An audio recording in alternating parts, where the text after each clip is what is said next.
Thank you. The story of the war, the story of poverty, and the story of Africa, I belong to all of those. My name is Leonard Mirindi Bagalwa. I was born and raised in a small village called Luinja, a village where we had no food, no electricity, and no water. At birth, I was given the name Mirindi because I was born in the bush when my mother was running for her life. Two kingdoms were fighting. She ran in the bush, and that's where I was born. I was born premature, very small. According to my mother, I was smaller than a small chicken. Normally, in my village, if you are born premature, you have a high chance of dying. But today, I'm here with you today. Thank you. Thank you. I left my home country because of the war. In 1996, we had a war, and I was kidnapped and used as a child soldier. I was taken in the military camp in the island of Ijwi, and I was trained to go back and fight at the age of 17. Because of my size and my age, I couldn't shoot guns, I couldn't lift guns. So normally people who were in my situation were killed. But because someone was watching over me, I was trained to be a spy instead of being shot and killed. After 6 months of training, we went back. I was trained as a spy. Now we're going back in my village to try to identify people who oppose the rebels. When we went the other side of the water at the dock, I had a voice telling me, Leonard, run. Leonard, run. The voice becomes strong. I had to stand up and run without knowing where I'm going. I ran in the bush where I met pygmies. Pygmies told me I cannot stay where they are because the rebels will come and follow and kill them and me. I told them where I'm going. They asked me, where are you from? I told them my village. They said, here and where you from is about 5 days walking day and night. I'm like, how do I get there? They're like, you need to go this way, keep taking right. And I'm like, right from which side? And they're like, well, if you go left, you're going to go back to the road, and the rebel is going to capture you, and you're going to be shot and killed. I followed the prompting, followed, just keep hoping I'm going the right side.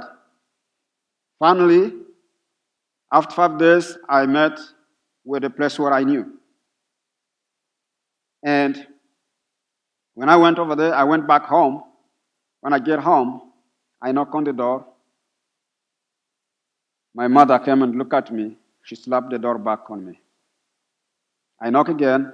She slapped the door back on me 3 times. Then I yelled, Mother, this is your son.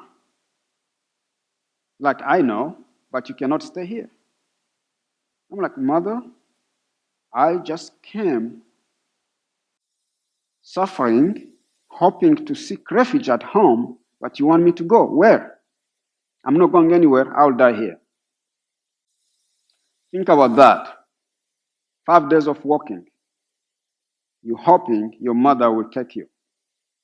I did not understand why she acted that way until when I strongly voiced my voice to her. She's like, your 2 brothers are in the morgue right now. Those rebels came yesterday looking for you, and they killed your 2 brothers. And I'm not going to lose you as well. I'm like, I will die here.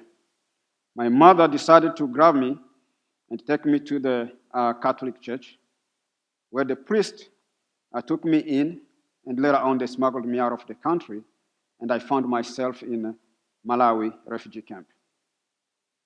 The journey was long, but I made it to the refugee camp. I lived in the refugee camp from 1997 until 2004. 2004, I was resettled in the United States.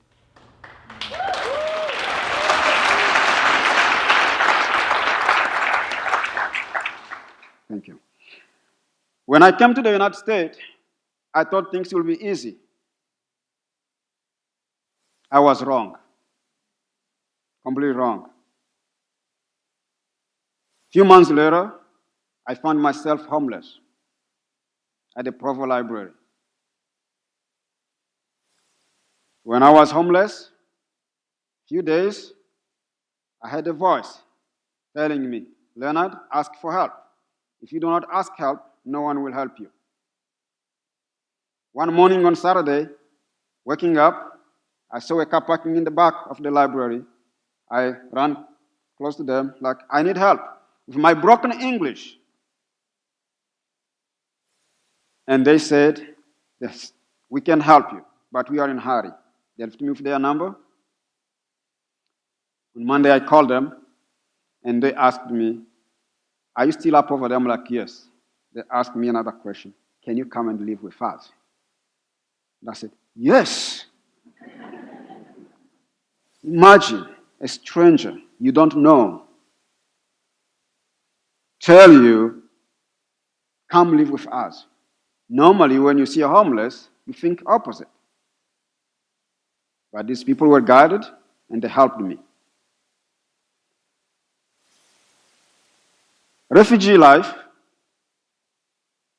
is different. Refugees are people who have gone through a lot. They've been traumatized. They lost everything they had, and all they need is just community. They need someone who will love them. Imagine, in my case, a person who were born in the village, in the third world country.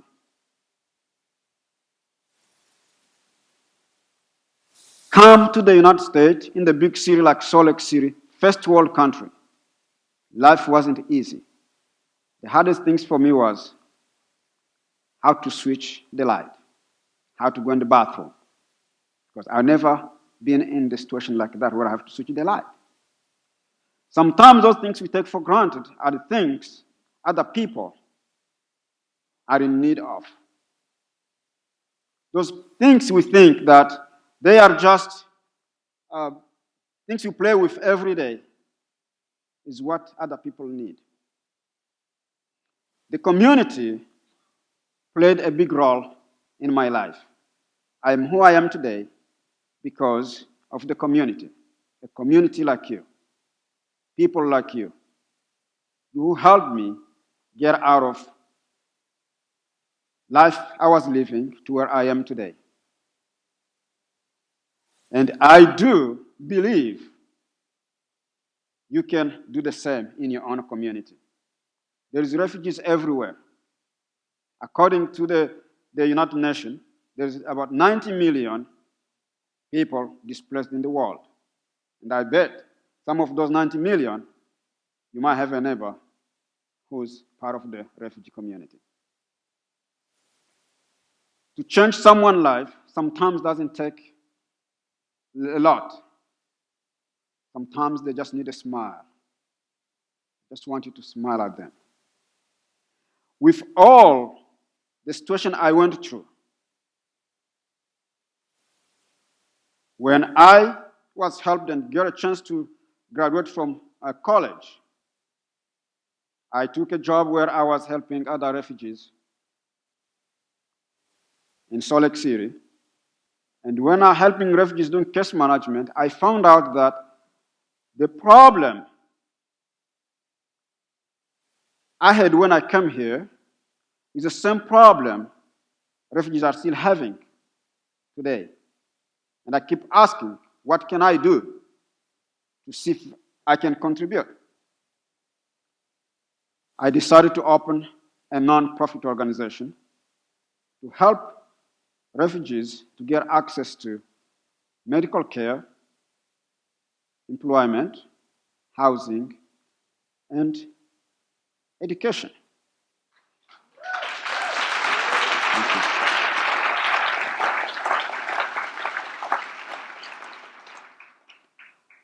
Why housing? Of course, I was a homeless. I know the importance of housing. And I don't want anyone else to be homeless. And that's why we do that. In my program, we have a program called Refugee Family Alliance, short of RFA. And what we do is we go in the community, we gather 5 or 10 people, and we hand them one refugee family to mentor them and guide them. Very easy and simple. And I believe you can do that in your community.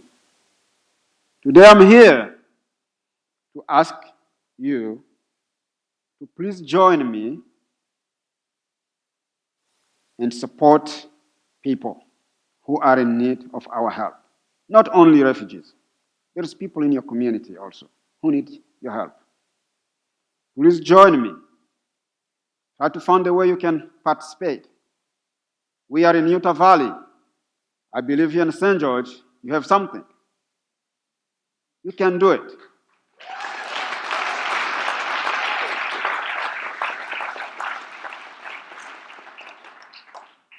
There's an African proverb says that it takes a village